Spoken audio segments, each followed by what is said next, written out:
All right, we're official.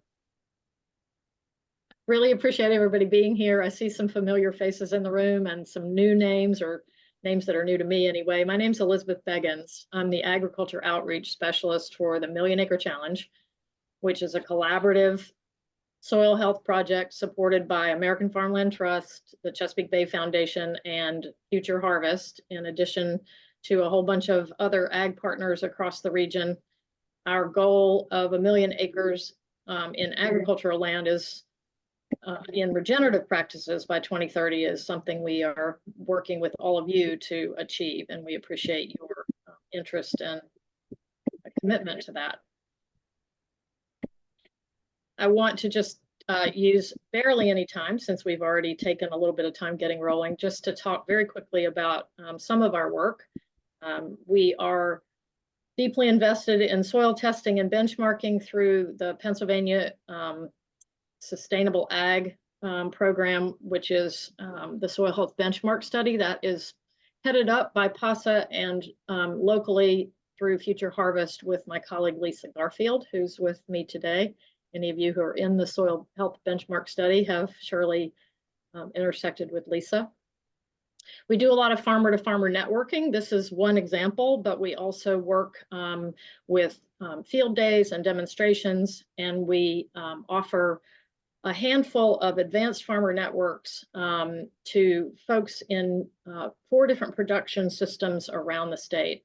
The really key thing about the Million Acre Challenge that I want you to remember today is that we are farmer focused. We really believe that farmers have the solutions and the answers. We are not the experts. Our goal is to support what farmers are already trying to do to steward the soil and the land.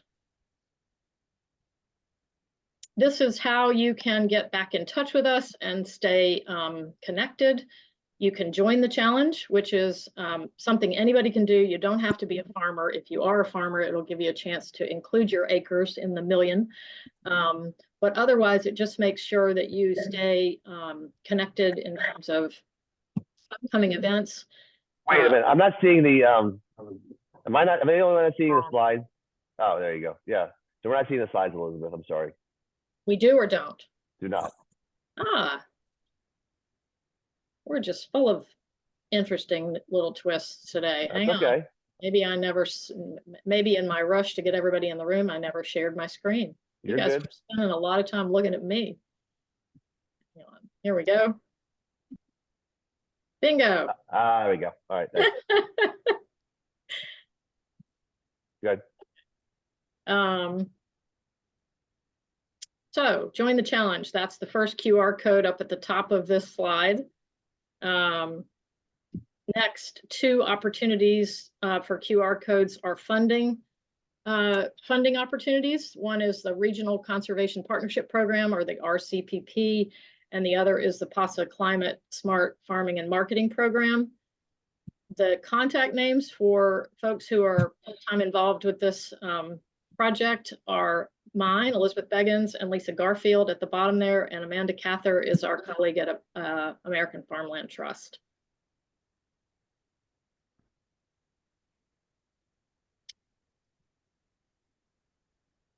I want to introduce Mike. He's the reason you're here today, so I'm not going to take too much longer with the microphone. Just a quick bio, in case you didn't have a chance to see it before. Mike was following a path toward a film career when he decided to volunteer at an organic farm in State College, Pennsylvania. He said he was looking for something more constructive to do than just hanging out. Noble. After a few years in the film industry, he followed a call back to the land and began working at One Straw Farm in Whitehall, Maryland. And the rest, as we say, is history. He operated on leased land for many years. In 2017, he purchased the farm he's on now, which is 34 acres, and I'm going to let him tell that story. Mike is an instrumental advocate for the farming community. He's focused on bringing people together to fortify the local food economy and the food system. Techniques that are used at 1 Acre Farm to steward the land, which is a high production, diverse vegetable operation, include adding compost to enrich the soil, planting cover crops in the fall when the fields are not in use to capture nutrients, and using drip irrigation to save water. There are no synthetic amendments or pesticides used on the operation. They're working to minimize inputs and soil disturbance whenever possible. Mike believes that healthy soil creates healthy plants that are better suited to off bugs and diseases, and in turn are healthier for their customers. The focus is on making sure the business side of the operation makes sense and on giving employees the autonomy they need to make decisions.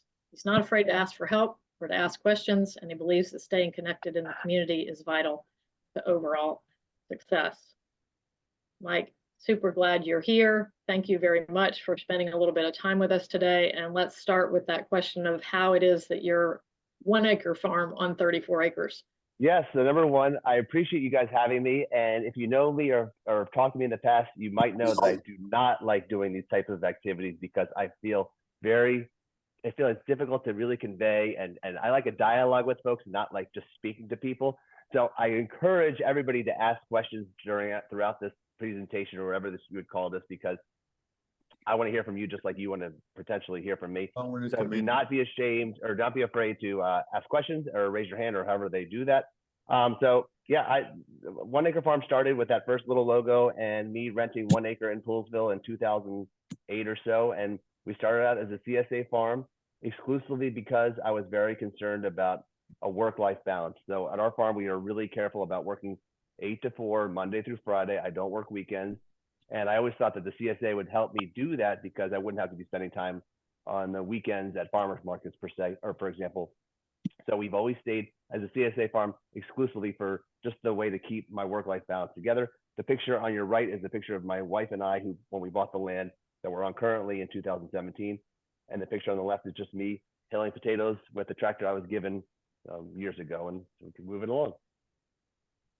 But please don't be afraid to ask questions. So this picture is, so like I said, I had been working on a farm in Pennsylvania for 3 or 4 years. We moved to Baltimore. I moved to Baltimore and worked at One Straw Farm.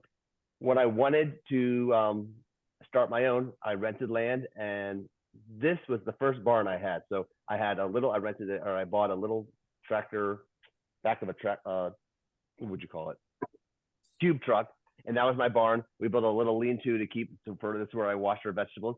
And that's what this picture is. And you can see closer up at the wash area.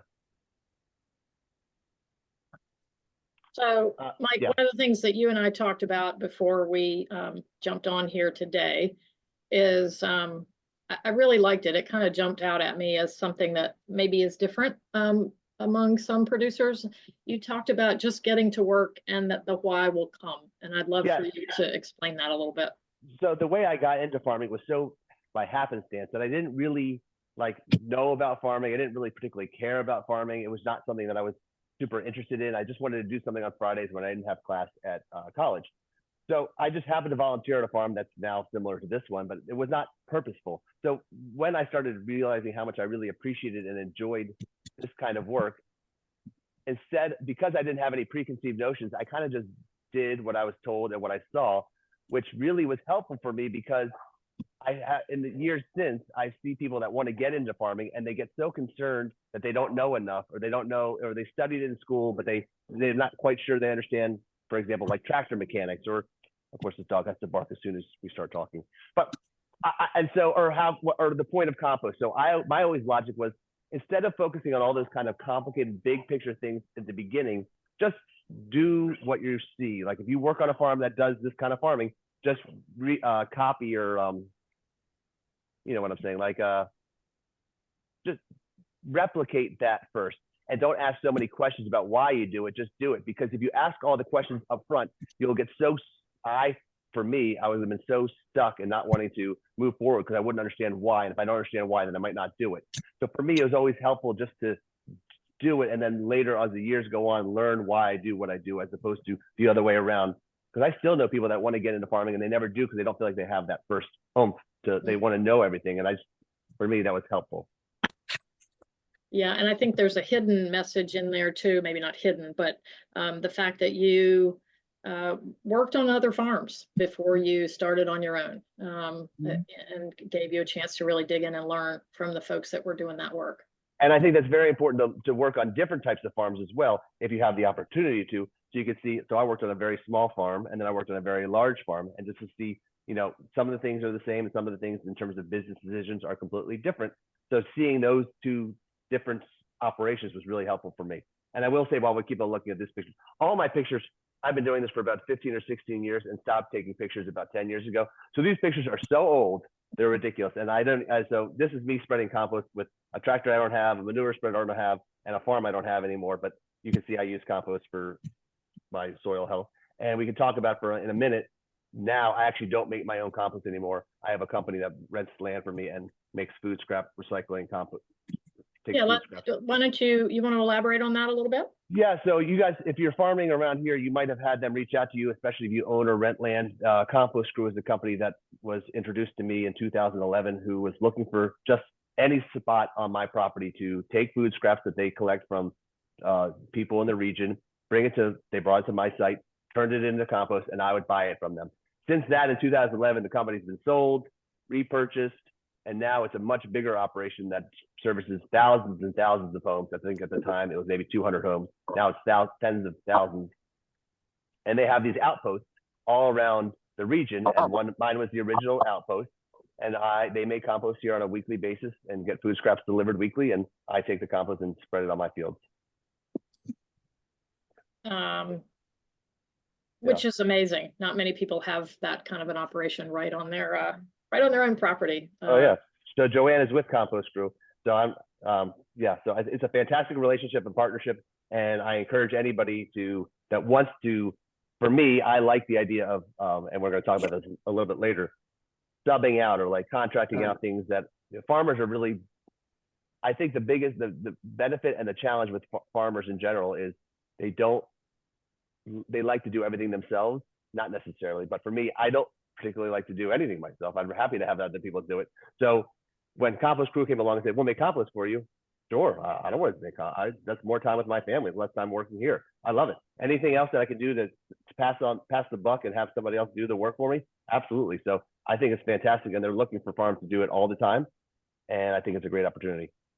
So you just kind of gave me a natural segue. I wanted to hear a little bit more about what you do for soil health. You do the composting and what else, and then kind of what you're not doing, things that just aren't able to be your area of focus. Right. So for me, I was talking about this in my notes, and I wanted to preemptively say, this is obvious because we're asking me the questions, but just because I'm saying it's what I do doesn't mean it's the correct thing to do. It just works for me. So I always want to make sure I'm very clear, especially when we give farm tours and say, this is just how I see it. It doesn't mean it's the correct way, obviously, but I think you all know that.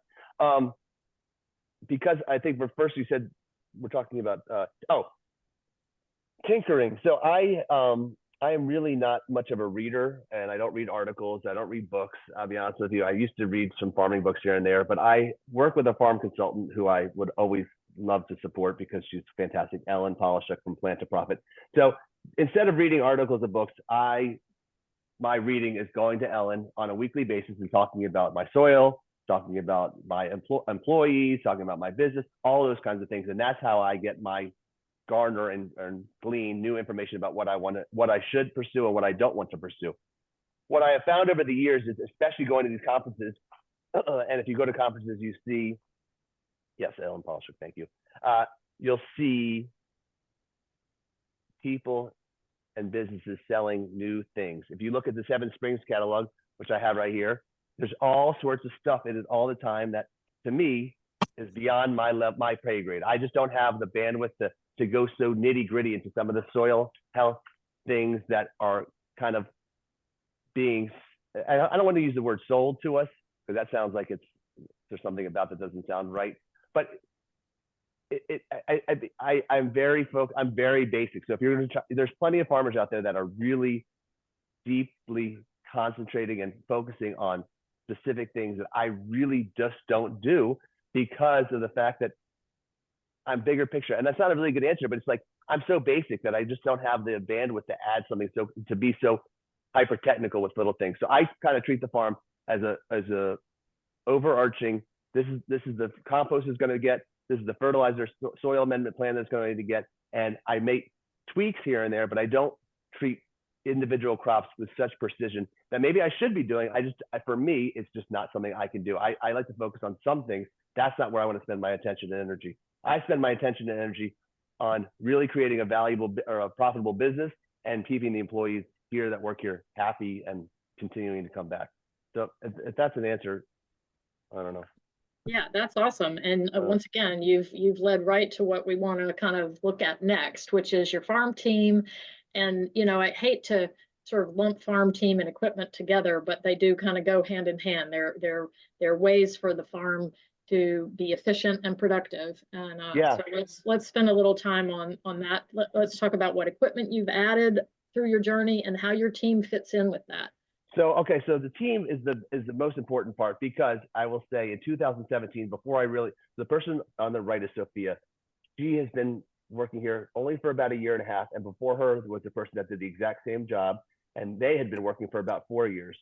The reason why I bring them up is in 2017, this is quite a quick story. In 2017, at the end of the year, I had my blood work done for my normal health physical, and I had almost every problem under the sun. And it turns out after months and months of testing, it was all stress related. So I had I had all sorts of, not diseases, but pre-diabetic, all these things. And what it was stress only. So that winter, I said, I must hire somebody. So I found somebody to help. And since then, all of my numbers have always come down. So it's so important talking about subbing things out. I was doing everything on my own for the most part in terms of CSA management and things like that, not the labor per se. But bringing somebody on to help manage those kinds of things made my life exponentially better, and actually why I am profitable now, whereas years ago I had less in labor costs, but I also wasn't making any money. So it's so important to have a team. Oh goodness. Full mouth debridement. Okay. So that was, but go back real fast, because I will say the other thing that was great about that picture on the left is the hay bale unwinder. Sophia was the one that saw that we were doing something with the black plastic, which I hated using on the walking paths or the landscape fabric. And she said, why don't you, Casey and Stacy from, somebody remind me the name of their farm, I can't recall it. Doesn't matter. They use a hay bale unwinder. Why don't you do that? Thank you. So why don't you use a hay bale unwinder? I said, I don't even know what that is. So I went out with Kate after Sophia told me that. I rushed over to Casey's, learned about this hay bale unwinder, and now I use this for my walking paths, and it's fantastic. And I guess the point of bringing that up is, besides it's a tool that helps improve soil health by bringing so much material down, and it keeps the weed pressure down, it builds soil organic matter. But it's also important to listen to people. When I had an idea, it was landscape fabric. I hated that idea. Sophia said, why don't you try something else? If I didn't have somebody who felt confident to say, this is the way you've been doing it, but I think that way stinks, why don't you try a new way? Great. So it's great that she was able to feel comfortable. Hopefully everybody would feel comfortable just giving advice. And this is so this year I bought a hay bale unwinder and had it working all year, and I loved it. Awesome. All right, now we're good. I'm actually going to pop past this one real quick. Yeah. In the interest of time. Yeah. But let's talk about your spader. So a couple of years ago, actually Amanda from Plow and Stars, now American Farmland Trust, was getting rid of her spader. So I had to buy the new tractor to make it work, because I thought a spader, talking with Ellen, was the best investment to make my soil profile plan, my soil plan and how I farmed better. And it has paid off in, spades, or not even to use that expression, sorry. Paid off in dividends, or whatever the expression would be. And so now I can take a field full of cover crop and convert it and put it into a field ready to be planted in 6 hours, where it used to take me a month. I would moldboard plow, I would disc it, took forever. This takes all the things out. So cover crop is growing significantly longer in the field, because I can go that much faster to turn it around. And the picture on the left is a terrible picture, but it's good to show, because I do have different types of soils at my farm, and this soil in this one field here is atrocious. It's like literal, if it's nice and loose, it rains once, it's just concrete. So I've been working for years, even with the spader, but improving with adding soil amendments to get this field better drained. The weed pressure is insane, obviously, as you can tell, but that's good. It's good to see that. Sometimes I hate when people just show you the perfect pictures, because that farming is certainly not perfect pictures. This all of the time is problems, and that's a good picture of problems. Two questions, Mike. One in chat. How many acres of your 34 are in production? Okay, that's my least favorite question, because I never know the answer. My guess is roughly over the course of a year, we use right around 8 acres. 8 acres, okay. And we sell 3 different ways, but mostly it's a CSA, and we also sell to a hospital system and sell to our local food center. It's not a food bank. It's food I'm center. sorry, your local food, what? Center. It's not a food. They're not a food bank, so they're called a food center. So Awesome. I'm not sure I don't call it food center. The hospital arrangement is really unique. You want to explain that to folks? Yes. So quickly, and I'll certainly dive into more details if you'd like. When I was renting the picture where you saw me with the dog in the back of the truck, that was on a leased land from Adventist Healthcare. So Adventist Healthcare owned about 30 acres, and they leased me maybe 10 or 15 for about 8 years. When I left that property, I had been trying to sell to the hospital. It was because of food safety and certifications and all sorts of things. I wasn't able to. When I left, though, they reached out to me and finally said, we would like to work with you. So long story short, now, after 5 years, we bring 200 bags a week for 14 weeks to their 3 locations, and employees of the hospital are able to get a free bag of vegetables once every 3 weeks because I go to 3 different locations, and that's a health benefit for their employees. And so we've been doing that for 5 years, and it's been fantastic, and I love doing that, and been reaching out to other corporations to try to do the same thing to success with one other company I found, but I would love to find more of those kind of interactions or sales agreements or whatever. Yeah, and so to clarify, the hospital is providing that as a benefit to their employees, so they pay you and their employees get the food at no cost. Is that correct? Correct. That is correct.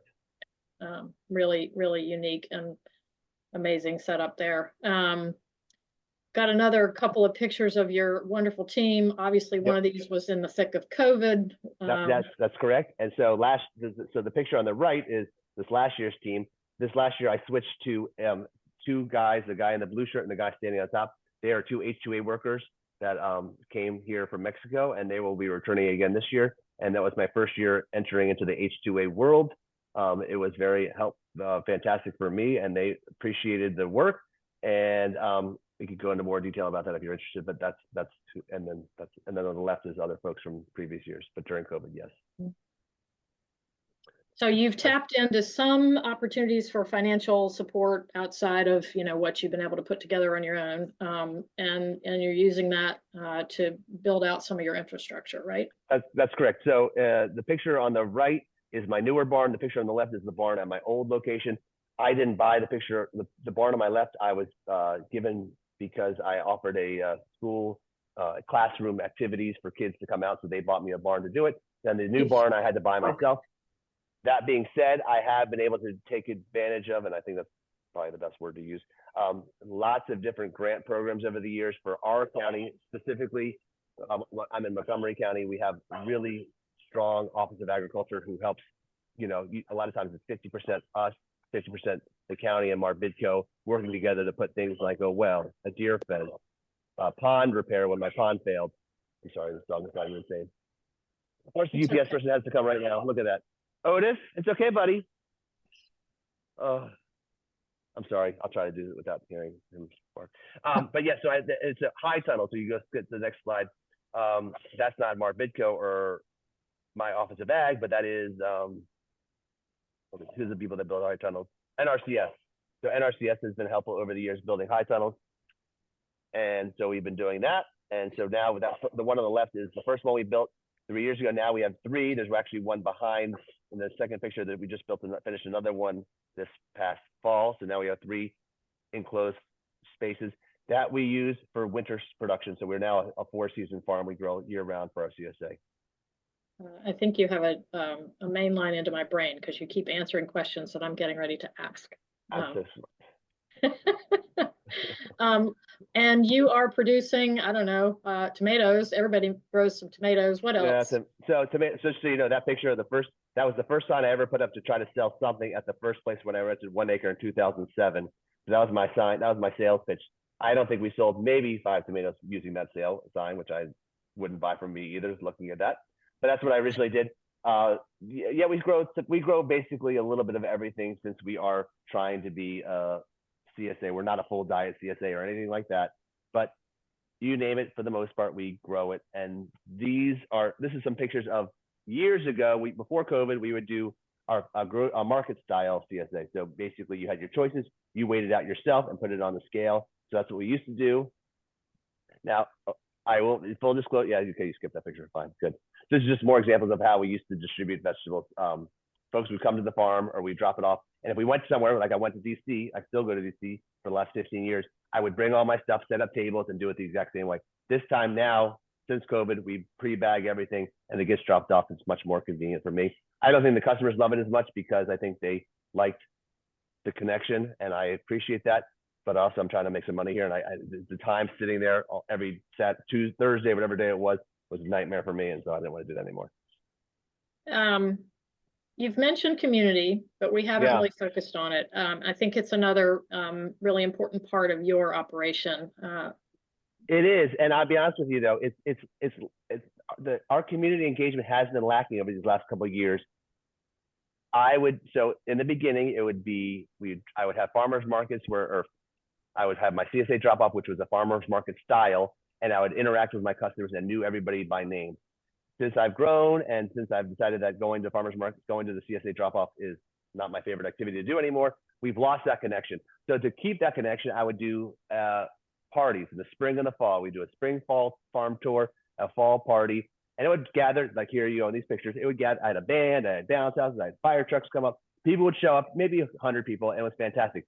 Over the years though, the last couple, we had very small attendances. So I really want to kind of scale that back because it's very expensive to do and people don't seem to appreciate it as much anymore, which is a problem for me because one of the points of this whole thing is to create and foster a sense of community with the people that you are feeding. So it's always been bumming me out that we haven't really, in the last 2 years, been able to figure out what we've lost, like why people are not interested in showing up to these kinds of events anymore. And so that's something I'm trying to work on to see what has changed. And so if anybody else has events like that and they've seen it dwindle, I'd love to know that. Or if they've seen people have been coming to them, I'd love to know that too. So we do have another question from Catherine wanting to know what you grow in the hoop houses and what you grow in the field in the winter. So in the field in the wintertime, we don't grow anything. We don't use caterpillar tunnels. We don't use the mini hoops or anything like that right now. In the high tunnels for the wintertime, you will see that they're heated. I will make a very quick disclaimer. We actually don't use the heater. The heater is set at 21 degrees. So if it's going to be a frigid night, I do use the heater set at 21 and I put row cover over them to keep everything safe. If it's anything above 20, if anything below that, I can't risk losing everything, which is why I have a heater. It's my fail-safe backup, but I certainly do not use it to grow things that are off season, like to heat up. I don't use it to grow tomatoes in the spring when it's really too cold, but I heat the greenhouse up so I have tomatoes early. That's not what it's for. That's number one, because I always want to make that clear. I don't think it's appropriate to grow things out of season just because I can make more money for it and by using propane. That doesn't make sense to me. That's number one. Number two, I grow in the wintertime things like lettuces, bok choy, kale, flowering broccoli, like those mini broccoli heads, the Happy Rich broccoli, things like that. Radishes, turnips, things like that. We have our bunch of storage items that we grew in the fall, winter squash, of course, sweet potatoes, turnips, radishes, all the things that the storage stuff. And then we also have cabbages, and we have maybe a bin of cabbages left for the winter share. In the summertime, we still use our high tunnels and we use them to grow like high value tomatoes on trellis or peppers, eggplant, and fancy cucumbers. And that's what we use it for the summertime. But we try to give them a break, each high tunnel a year, 6 months break to not overdo it. Does that answer that question? Yeah, circling back a little bit to soil health, and not in the way that you probably think. I'm not saying you've gone off track. Yeah. What I want to emphasize is that these conversations are holistic. Soil health is part of your whole operation, and if other components of it maybe are not imbalanced, it's hard to focus on the soil health if your labor isn't working for you or whatever. But when we talked earlier, you had, I would say, a unique philosophy around kind of why you're doing all this, what you think is your future. It's not necessarily unique, but we maybe don't hear the honest answer from a lot of people. So it's not kind of the philosophical, regenerate the land, even though that's part of what's in your head, but it was more focused on the business. Yeah. So I always kind of get concerned about saying that out loud because, and I felt comfortable with you, which is why I shared it. And I'm certainly happy to share it, but it can be pushback because I didn't get into farming because I wanted to save the world. I didn't get into farming because I wanted to make sure my kids eat the low nutritious, healthy vegetables. Like none of those played any role in my desire to be a farmer. It was just because I loved doing the work. And so so because I came from that angle, of course, over the years, I see why it's important to solve climate issues and all those things, but that was never my intention. So I think I see farmers that get into that for those reasons, and that's not a problem. I'm not saying that in that way. I'm just saying when they focus on those things, sometimes what I have seen in the past happen is they go out of business because they're not focusing on the bigger picture of being a farm that's staying in business and running a business that is, that good for the environment, good for the employees, good for the farm owner or manager or whatever you go. So when you get too deep into one little area, I feel like you miss the something for the weeds, or whatever the expression would be. I wish I knew expressions. I always know them in my head when I'm not needing to speak them out loud. And then I need to speak them out loud. Forest and trees. For the trees, I could do that one too. Yes, the forest for the trees. I just, oh shoot, I lost my train of thought. But because I try to look at it bigger picture, I think it's been one of my, if I'm going to be honest, I think it's been one of my reasons for my success is because I am not focusing so much on like literally figuring out what thing to put on one crop. Like that's the thing. If taking that metaphor, if you focus on something so small, then you really, the whole thing is so complicated, so big that there's nobody's that smart to be able to figure all this stuff out. So when you kind of dumb it down a little bit, you can then wrap your head around the whole thing. If you get so nitpicky on one thing, it's impossible to sustain yourself. For me, I don't want to be doing this. Like I said, I work 8 to 4, Monday through Friday. So I don't have that much time to be sitting around here thinking about the nitpicky stuff. I got to get things planted, things harvested, people happy, and keep on doing it again next year. So that's my focus. And along those lines, I will say, which I will lead, you are going to lead me, I'm going to lead you for a second. So what I will say is has been helpful for me, and I say it every time whenever I talk to especially newer farmers, that a couple of years ago at Future Harvest, I was sitting at the table. This is maybe 10 years ago now, but it feels like it was only a couple. And one of the people from Red Wiggler Farm, who's a farmer friends of mine down the road, she was saying, you look really depressed. I'm like, yeah, I am depressed. She goes, what's going on? I go, I can't come to these conferences anymore because for years I came and I was feeling enthusiastic and ready to go. And now I come, I'm like, oh my God, I just can't do one more thing or think about one more thing. It's too much. And her response was the best response I ever got, which helped me out significantly. So hopefully maybe it helps you out too, which was when her daughter came to the University of Maryland, the dean spoke the first day of, like freshman orientation and said, when you leave here in 4 years, hopefully 4 years, when you leave here in 4 years, I want you to think that you know less than you do now.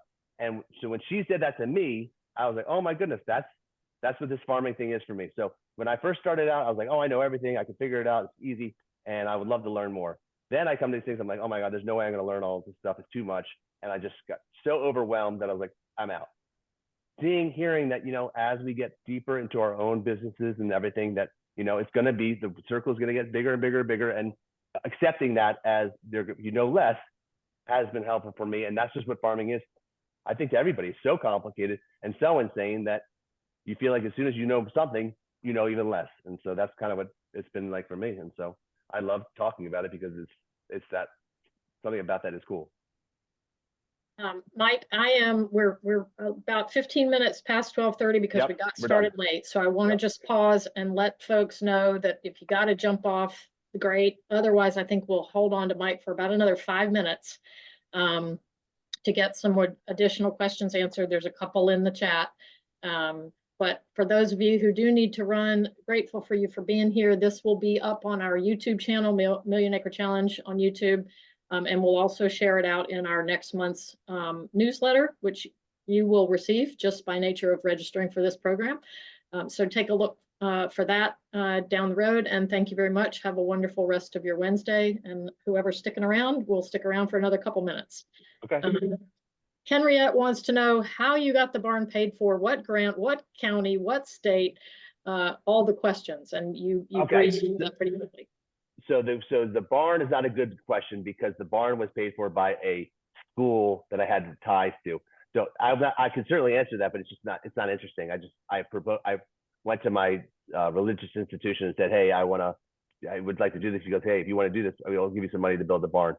So that was not very easy. But grant wise, there have been a lot of grants in the past that I have been able to utilize. I said before Marbidco, and if you're not familiar with Marbidco, it's a Maryland-based Maryland. I'm not going to tell you what it stands for because I have no idea. But they have been fantastic over the years with grants. I will say Montgomery County, unfortunately, if you don't live in Montgomery County, it doesn't do you any good. Montgomery County has been fantastic over the years trying to help farms with all sorts of grants. They're very easy to work with. So maybe your county, if you're not Montgomery, has the opportunity to reach out to them and say, these are the kinds of things I would like, and can we make a cost share? And it works. If you talk to the people at Office of Ag in your county and get to know them and have a relationship with them, sometimes there are opportunities that you don't even know about because you just haven't asked. So I like to ask. What other places have I gotten grants from? During COVID, I'll be honest with you, there was a lot of grants opportunities that were helpful. That's where that first high tunnel came from. And where I'm sitting right now is an office that we built because of the grant money for to become a year-round farm. And so that was grant paid for with a lot of money out of my own pocket, to be honest with you. But yeah. So happy to go through more. real quick, if folks feel like coming off mute and or hopping on their cameras to ask additional questions, you are welcome to do that. I know Mike appreciates that too. I do. I have one. Yeah. When you started the farm, were you all in the farm, or did you still have another job? Or you might have said this. No, I did not say it. And so I was 100% all in, but I do have a significant other, now wife at the time, that she has an off-farm job. So we're not both on farm. So that was a significant, that is very important to note sometimes when you're able to take some risks, because it's not as that, whatever that is. And I appreciate, and I am definitely different in the sense that I know, and I'm not different than that. I know I'm just, not everybody has the opportunity, and I appreciate that. And so sometimes it takes longer to get there because of those kinds of some things that I was given that maybe other people don't have, and I do, not whatever the word is for that. Yeah, Jared. Yeah, I'm curious a little bit more on, as you were changing your distribution method from the market style to more of like a boxed and distribution. I know you talked about the time savings, but has there been other things on like your mental state as far as like breaking free from the customer in a way to like be able to make some decisions in a different way? I'm just kind of curious, other than just time, how it's felt separating in that way. Well, okay, that's a fantastic question. So for me, whenever I used to do the CSA, like Thursday was my last distribution day, and I would be like, finally, I made it through this another week. I only have 22 more to go this year, and I would have like 5 minutes of peace, not having to stress about what next week's share would look like. And inevitably, somebody would always ask, "What do we think we're going to get next week?" I'm like, Yeah. "Oh, my 2 minutes of enjoyment are now over. Like now I have to stress about next week." So just not having that question anymore about what are we getting next week, it always ruined my Thursday and Friday mornings. I was like, oh, now I have to think about this again. Like, can I just have 5 minutes of not thinking about it? So honestly, not interacting with customers has been fantastic for me. But to be fair, I also hired somebody that now gets those questions. And so we still get questions like that sometimes. And I'm like, oh, I just hit delete. I don't even read them. I see that it goes to both of us. I just hit delete. I don't even read them. I don't care. That's not my problem. So, but that's interesting. Yes, I do think about it all the time. Not interacting with the customers, although it's negative in some respects, it is a positive in a lot of respects. Yeah. Thank you. Yeah, Jared. And thanks for doing this today. You're awesome. Oh, thanks, Jared. Crystal? What else? Hi, question on that. So earlier, you were saying that, oh, you're upset that the community is not coming to you, but then your answer right now is you're glad that you're not interacting with your customers. Yeah, well, that's not, okay. I'm sorry, is that your question? Yes, that is the question. Okay, so that's a great point. So I would say on a daily basis, interacting with customers is not my favorite activity by a long shot. But I do think it's important to have a 1 day or 2 days or 3 days a year where people come out and learn about the farm if you haven't been here before, and talk about how I do things. That is great. I'm just saying on a daily basis of that kind of interaction is I despise it's a little strong. I don't like that, but I do like having when the kids come out and seeing the farm and talking about what farmer, and I use that or whatever the word is, Farmer Mike, We talk about Farmer Mike and the third person all the time. Like when Farmer Mike grows this for you and that, and like that, I think it's cool. But daily, no, I can't do daily. And I think what you said before too, it's important that you've delegated that to one of your employees, you know, Right. like it's not like it's not happening. It's Well, just that's that true. it's not your role anymore. Right. Yeah, that's true. All right. All Anything right, else? guys, we've lingered a little longer than I anticipated. Thanks for being patient with that. Any last burning questions? You're also welcome to reach out to us via email. And you can put, I'll put my phone number. I love talking to folks, especially if you have something out of this. You can always call or text. Looks like you there wanna- is one more question that's in the chat, if you don't mind. Yeah. Pratt is asking how you decide what to grow. Do you do any Okay, market yeah. research? So and in the how do you past- find out what you're? In the past, I would do, okay, again, it sounds all, I'm not making myself sound very good. In the past, I would do market research. I would do, what do you call surveys. I would go to DC and rent out a library space and ask people to come there and talk about what they grow. I don't do that anymore. Number one, because a survey, no matter what you ask in a survey, and we have asked surveys in the last little bit, but very specific questions, because if you ask any, if you don't know how to ask a good survey question, which we certainly still don't, it's always 50% say the one and 50% say the other. So you just keep on doing what you want to do. If you ask like, what do you want us to grow?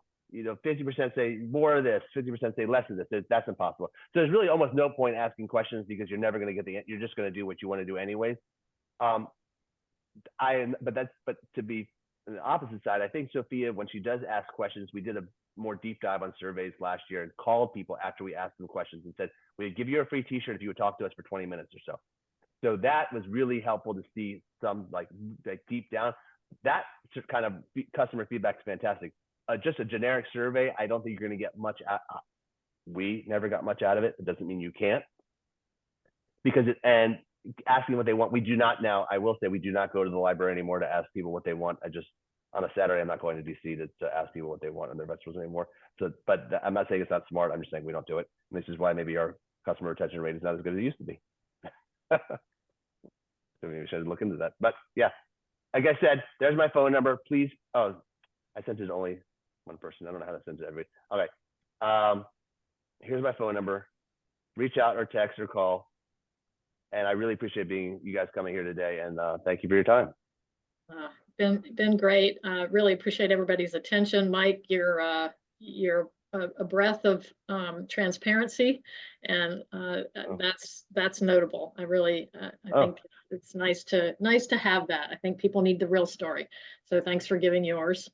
Look for more from us. Million Acre Challenge. We'll do these again, this Lunch and Learn again on the second Wednesday of next month and those after. And we look forward to interacting with you in whatever way works best for you. Thanks, everybody. Have a great day. Bye.